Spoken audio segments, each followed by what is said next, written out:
예, 민법인 민사특별법 이제 마지막 시간이죠. 가등기 담보 등에 관한 법률 하겠습니다. 가등기 담보 등에 관한 법률은요. 자, 돈을 빌리면서 정상적으로는 한 2억 원 빌려줬다. 그러면 얘가 가지고 있는 부동산에 대해서 저당권을 설정을 하면 담보권 설정하는 건데, 저당권 설정하는 것이 아니라 얘한테 소유권을 이전 등기해 주겠다라고 약속을 하고, 소유권 이전 등기를 아예 해주는 걸 양도담보라고 하고요. 양도담보, 이것도 담보는 담보인 거죠. 소유권 이전 등기 먼저 해주고 얘가 채무를 변제하면 다시 소유권 회복해 가는 걸 양도담보라고 하고, 아니면 소유권 이전 등기 나중에 하겠다라고 하는 걸 가등기 해주면 이걸 가등기 담보다라고 얘기를 해요. 나중에 갑이 채무를 변제하지 않으면 저당권은 저당권 실행 경매를 하지만, 얘네들은 소유권 취득에 의해서 그냥 매매대금 차액을 돌려주고 청산을 하는 경우도 있고, 저당권 실행 경매도 하는 경우도 있어요.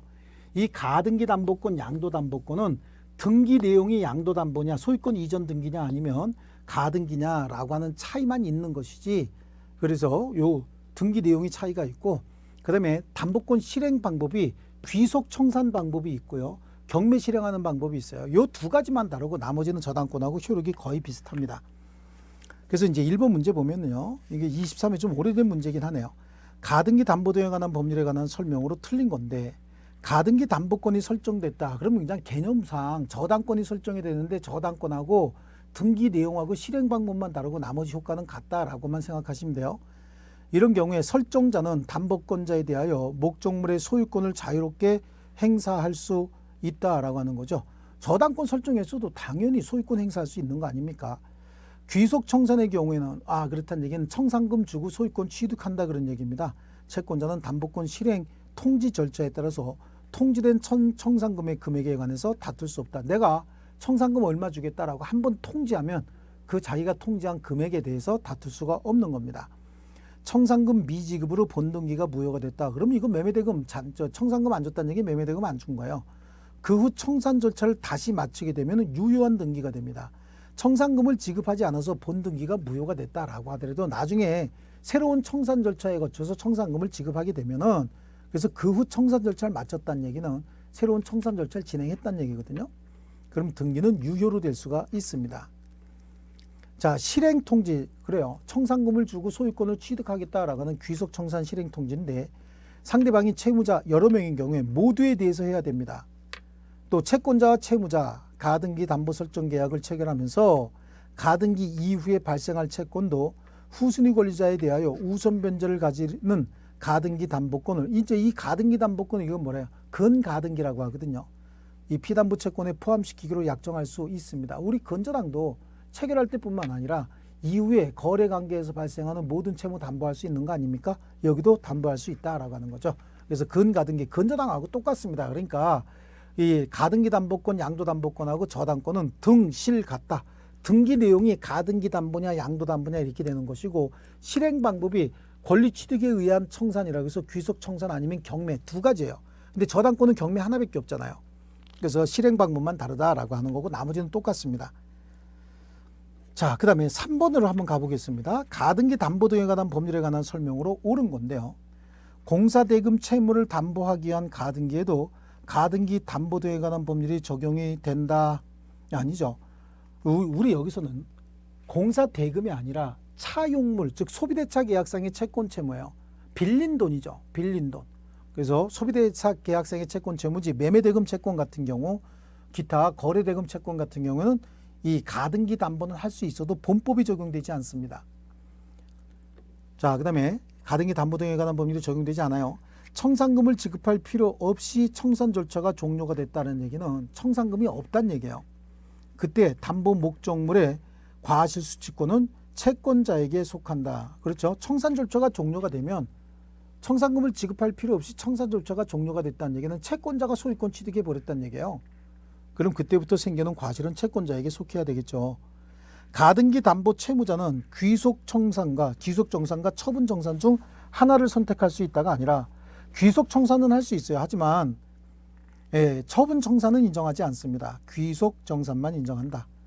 또 가등기 담보의 채무자의 채무 변제와 가등기 담보는 동시행 관계가 있다. 우리 동시행의 항표권에서 피담보 채무 변제와 담보권 등기 말소는 동시행 관계 아니라 그랬죠. 여기 가등기 담보가 그러니까 자꾸만 이걸 별도로 생각하시면 안 돼요. 저당권하고 똑같다. 등기 내용하고 실행 방법만 다르다. 그래서 등실 같다.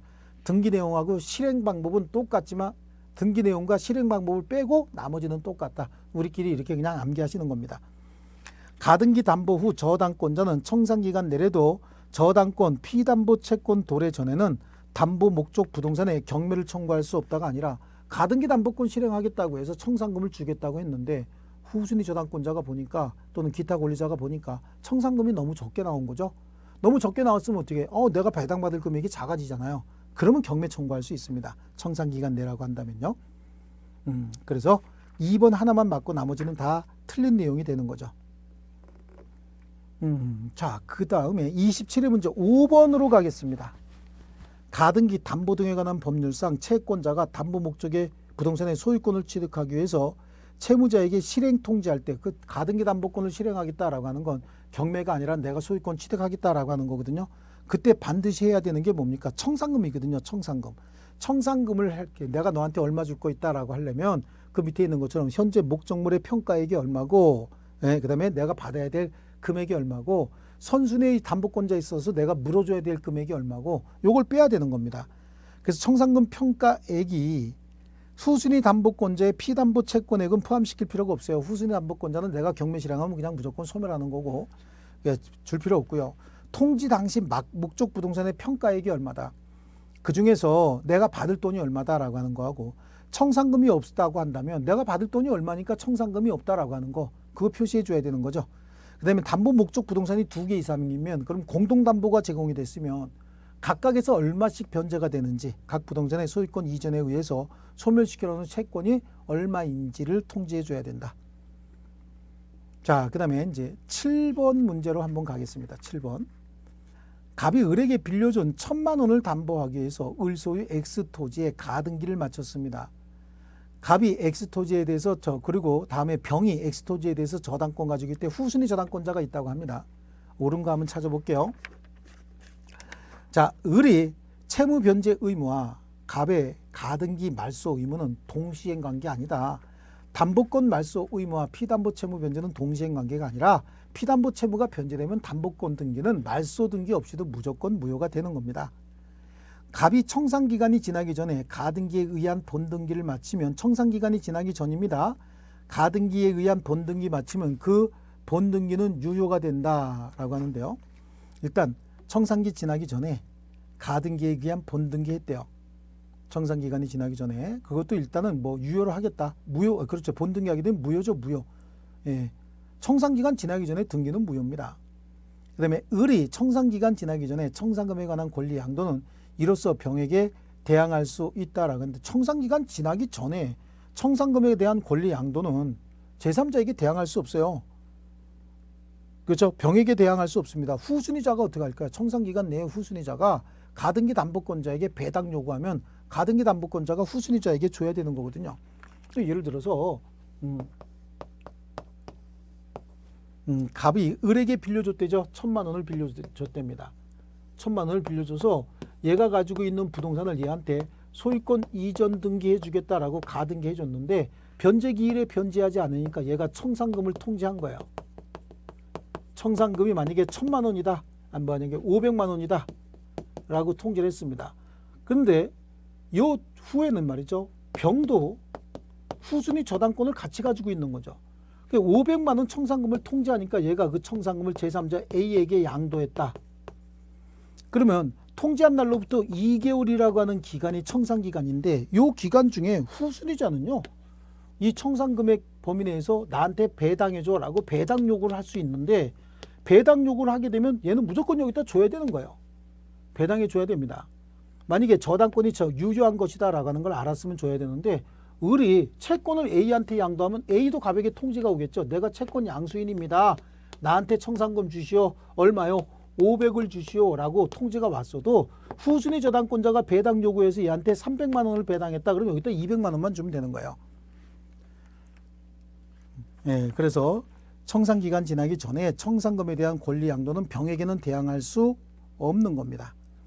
병은 청산기간이 지나면 그 피담보 채권의 변제기가 도래 전이라도 X토지에 대해서 경매를 청구할 수 있다라고 하는데, 아니 청산기간 중에는 경매 청구하지만 청산기간이 지나고 난다면 피담보 채권 변제기까지 기다려야 됩니다. 그 전에는 경매 청구할 수 없습니다.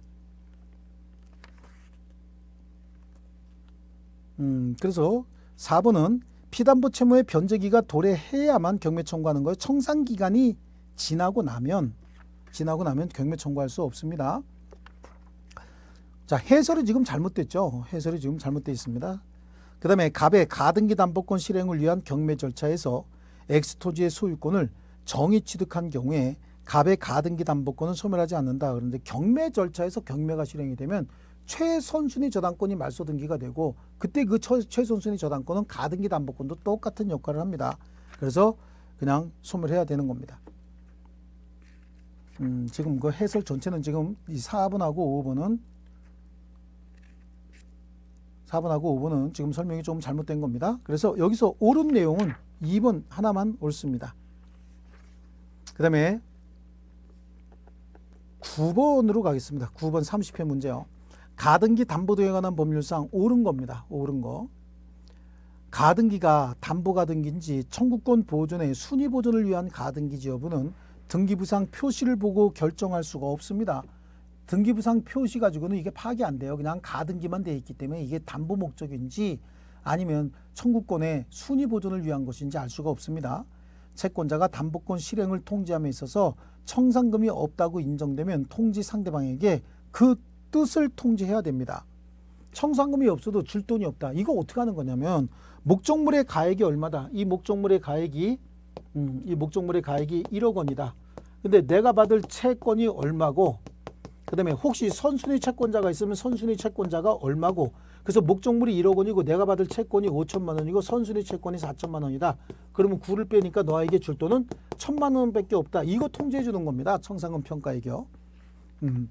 그리고 이 금액은 청산금 평가액의 이 평가는 이게 1억 원이다라고 하는 건 감정평가할 필요가 없어. 지 개인적으로 평가해도 관계없어요. 그래서 이미 통지된 청산금에 대해서는 그 수액에 많이 통지가 됐든 조금 통지가 됐든 대항할 수 없어요. 너무 많이 통지가 됐다. 너무 조금 통지가 됐으면 후순위자들이 경매 실행할 거 아니겠습니까? 근데 너무 많이 통지가 됐다. 그러면 후순위자도 아무도 이의 제기하지 않을 겁니다. 그럼 그 금액 그냥 줘야 되는 겁니다. 자, 그 다음에 청산금은 담보권 실행 통지 당시 담보 목적 부동산 가액에서 피담보 채권을 뺀 금액이 맞고요. 그 부동산에 선순위 담보권이 있으면 피담보 채권액이 선순위 담보로 담보한 채권액을 포함한다. 좋습니다. 여기 지금 이걸 얘기하는 거고요. 통지한 청산금액이 객관적으로 정확히 계산된 액수와 맞지 않는다면 이 청산금액이다라고 하는 거, 요거는 주관적으로 평가하는 거거든요. 채권자는 정확하게 계산된 금액을 다시 통지할 수 없어요. 한 번 통지했으면 그로서 끝나는 거죠. 금액이 이게 1억 5천인데 1억 원으로 평가했다. 그럼 후순위자들이 경매 실행하거나 채무자가 채무 변제해버리면 되는 거고, 이게 지금 5천인데 1억으로 평가했다. 그러면 아무도 이의 제기하지 않겠죠. 그럼 그 금액 그냥 줘야 된다는 얘기야. 다시 평가할 수 없어요. 채권자가 채무자에게 담보권 실행 통지를 하고 난 후부터는 담보 목적물에 대한 과실수취권은 채권자에게 속하는 것이 아니라 여전히 채무자에게 있죠. 이게 채무자에게. 그래서 청산금을 지급하고 난 다음부터는 채권자에게 속하는 겁니다. 답은 3번이고요. 10번에 31회 문제 보겠습니다. 을은 갑에 대한 1억 원의 차용금 채권, 차용금 채무를 담보하기 위해서 자신의 X건물에 관하여 갑 명의로 소유권 이전 등기를 했다. 그러니까 양도담보, 소유권 이전 등기 먼저 했으니까 양도담보했다 그런 얘기고, 맞는 거 한번 찾아보랍니다. 갑은 X건물의 화저로 을이 취득한 화재보험금 청구권에 대해서 물상대위권 행사할 수 있습니다. 자, 제가 자꾸만 하는 얘기가 실제 우리 시험에 답으로 나오는 건 그래요. 등실 같다. 등기 내용과 실행 방법만 달라요. 그리고 나머지 내용은 다 똑같다는 얘기죠. 등기 내용은 소유권 이전 등기 형식이냐 가등기 형식이냐, 이게 등기 내용이고요. 실행 방법은 귀속 청산금 주고 소유권 취득하는 방법도 있고, 귀찮으면 경매 실행하는 방법도 있어요. 이거 이외에는 나머지 저당권하고 똑같거든요. 그러니까 저당권이 물상대위가 가능하면 당연히 가등기 담보권, 양도담보권도 물상대위 할 수 있는 겁니다. 갑이 을로부터 X건물을 임차해서 사용하고 있는 병에게 소유권에 기하여 그 반환 청구할 수 없습니다. 소유권 이전 등기는 돼 있어도 담보권을 취득한 거거든요. 그래서 반환 청구할 수 없는 것이고, 갑은 담보권 실행으로서 을로부터 임차하여 X 건물을 점유하고 있는 병에게 그 인도를 청구할 수 있다. 담보권을 실행하게 되면은 소유권이 갑에게 넘어가니까 당연히 임차권은 소멸해야 되는 거겠죠. 담보권 실행했으니까 이건 가능한 거고, 갑은 을로부터 X 건물을 임차하여 사용하고 있는 병에게 임료 상당의 부당이득 반환 청구할 수 없는 거야. 담보권 실행하기 전엔 갑이 소유자가 아닌 거예요. 여전히 을이 소유자죠, 목적물에. 그 다음에 갑이 X 건물을 선의의 정에게 소유권 이전 등기해 줬답니다. 아, 등기는 갑 이름으로 됐으니까 그 사실을 모르는 선의의 정이 소유권 이전 등기 받았답니다. 그러면 선의의 정은 소유권을 취득해 버립니다. 그럼 을은 정에게 소유권 이전 등기 말소 청구할 수 없습니다. 그래서 양도담보권자가 제3자에게 처분했을 때 그 제3자 선악불문하고 소유권 취득하는 겁니다. 아니, 선의인 경우에 소유권 취득하는 거죠. 다만 적극 가담한 경우에는 소유권 취득할 수가 없다. 자, 그래서 답은 3번이 되겠습니다. 나머지는 다 틀렸고요. 자, 그 다음에 부동산 실명법이죠. 실권리자 명의 등기에 관한 법률이에요. 이거는 이제 명의신탁금지법이다. 뭐 이렇게 보시면 되는데요. 기출문제를 바로 보시면요. 23회 26회 2번 문제를 보겠습니다. 부동산 실권리자 명의 등기에 관한 법률에 관한 설명으로 오는 건데, 부동산 이외의 부동산 물건의 명의신탁은 이 법에 적용을 받지 않는다라고 하는데, 이 법은 소유권 이외의 부동산 물건뿐만 아니라 소유권뿐만 아니라 모든 물건을 실권리자 명의로 등기하도록 되어 있습니다. 지상권이든 전세권이든 다 실권리자 명의로 등기하라 이렇게 되어 있는 거고요. 채무 변제를 담보하기 위해서 채권자가 부동산의 소유권을 이전받기로 한 약정, 이거 양도담보 아닙니까? 양도담보는 이거는 실권리자 명의입니다. 무조건 이거는 명의신탁 약정에 해당할 수가 없는 거죠. 이건 원래가 담보 목적으로 소유권 이전 등기는 가등기 담보등에 관한 법률에 의한 적법한 등기입니다. 이거는 명의신탁 등기가 아니죠. 양자 간의 등기 명의신탁의 경우에 신탁자는 수탁자에게 명의신탁 약정 해지를 원인으로 소유권 이전 등기 청구할 수 없어요. 이 얘기가 왜 나왔냐면, 양자 간의 명의신탁은 무효잖아요. 무효니까 명의신탁 해지를 할 수가 없는 거죠. 무효를 어떻게 해지합니까? 유효인 계약을 해지하는 거지. 그냥 무효 등기 말소 청구하고 소유권 반환 청구죠. 등기 반환 청구하면 되는 거예요. 소유권은 명의 수탁자에게 넘어간 적이 없습니다. 그래서 해지할 계약도 없는 거죠. 3번 그래서 청구할 수 없는 것이고요. 그 다음에 3자 간의 명의신탁의 경우에 수탁자가 자진해서 신탁자에게 소유권 이전 등기 해주면 그 등기는 유효죠. 이건 대물 변제가 돼버리는 거고요. 명의신탁 약정의 무효는 악의의 제3자에게 대항할 수 있다라고 하는데, 악의의 제3자에게도 대항할 수 없습니다. 선악불문하고 대항할 수 없다라고 하는 거죠. 이거는 이제 명의신탁을 근절하기 위해서 우리 부동산 실권리자 명의 등기에 관한 법률에서 특별히 정한 내용입니다. 자, 그 다음에 3번으로 보십니다. 갑과 을의 명의신탁 약정에 따라서 을이 병으로부터 건물을 매수한 후 자기 명의로 등기했답니다. 명의신탁 약정이래요. 부동산 실명법에 적용이 되는 경우는 그랬습니다. 탈세 목적으로 명의신탁했답니다. 탈세 목적으로 명의신탁. 그러면 탈세 목적으로 명의신탁은 금지되는 명의신탁 맞죠? 실명법에 의한 명의신탁이고요. 처벌 대상입니다. 갑과 을이 묵시적으로 명의신탁 약정을 했다. 투기 목적이든지 기타 강제집행 면탈 목적 어떤 목적이든지 명의신탁은 허용하지 않습니다. 이것도 적용 대상이고요. 을명의 등기가 소유권 이전 등기 청구권 보존을 위한 가등기인 경우에 그랬습니다. 소유권 이전 등기 청구권 보존을 위한 가등기가 됐던 본등기가 됐던 다 실권리자 명의로 해야 됩니다. 그래서 전부 다 적용이 된다라고 하는 거죠. 그래서 정답은 이제 5번이 되겠고요. 자, 그 다음에 계속해서 똑같은 문제, 계속 이거는 똑같은 문제가 반복이 됩니다. 내용 거의 차이가 없습니다. 그럼 7번으로 한번 가겠습니다. 7번. 2015년 갑은 병에 X 토지를 취득하고자 친구 을과 명의신탁 약정을 체결하고 을에게 매수 자금을 줬다. 이건 이제 계약 명의신탁이라고 해서, 자, 갑은 병에 X 토지를 취득하고자 했다라고 해서 병이 매도인이고요. 갑하고 병은 계약을 체결한 게 없어요. 갑이 을에게 자금을 지원해 줍니다. 자금을 지원해 주면서 원래 내가 사는 건데 네가 가서 계약해라 라고 하는 거죠. 얘네들이 매매 계약을 체결하고, 그래서 얘 이름으로 소유권 이전 등기가 되는 거죠. 이걸 계약 명의 신탁이래. 계약자 명의가 아예 을 이름으로 되어 있는 거고요. 자, 이런 경우인데 을은 명의 신탁 사실을 모르는 병으로부터 X토지를 매수하는 계약을 자기 명의로 체득하고 소유권 이전 등기까지 해줬습니다. X토지의 소유자는 일단 을입니다. X토지의 소유자는 일단은 을입니다. 또 갑과 을 사이의 관계에서 소유권을 가지는 걸 전제로 장차 X토지의 처분 대가를 을이 갑에게 지급하기로 하는 약정. 이게 명의신탁의 주 목적 아닙니까? 네 이름으로 가지고 있다가 제3자에게 처분하고 차액만 나에게 줘라. 이게 명의신탁의 주 목적이고 이게 투기 행위 아닙니까? 이건 근절해야 됩니다. 그 약정은 무효가 돼야 됩니다.